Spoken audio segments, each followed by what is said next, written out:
দিন আগে একজন জনজাতিকে টিপিএসসির চেয়ারম্যান বানিয়েছে বন্ধুগণ।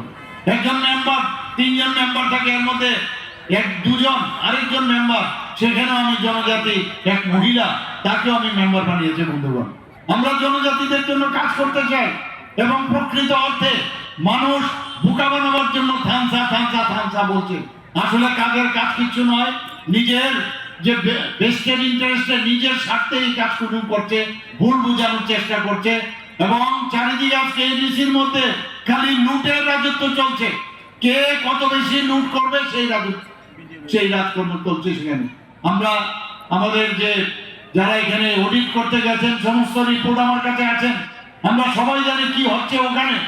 সত্যিকারের যদি আজকে এডিসির উন্নয়ন চান তাহলে আগামী দিন যে 28টা যে আমাদের আসন সংখ্যা আছে সেখানে 28টার মধ্যে আমরা চাই যে 28টার মধ্যে ভারতীয় জনতা পার্টি জিতুক এবং সেটা সম্ভব হবে যদি আপনারা সবাই আমাদের উপর বিশ্বাস এবং আমাদের উপর আশ্বাস, মাননীয় প্রধানমন্ত্রীজির উপর যদি আপনাদের আস্থা থাকে তবেই সেটা সম্ভব হবে। আমরা যে কারণে আজকে ত্রিপুরার সমস্ত জায়গায় জায়গায় আমরা যাচ্ছি বন্ধুগণ।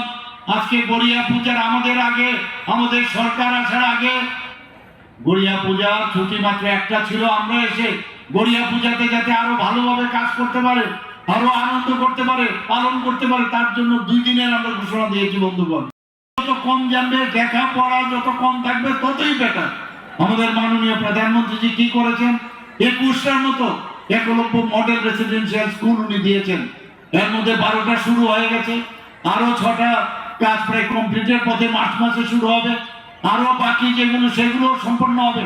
তাছাড়া আমি নিজেও এবার দিল্লিতে যখন গেছি সেখানে আরো যাতে বেশি করে 15টা আরো একলব্য মডেল রেসিডেন্সিয়াল স্কুল করা যায় তার জন্য আমরা তার জন্য আমি দাবি করে এসেছি।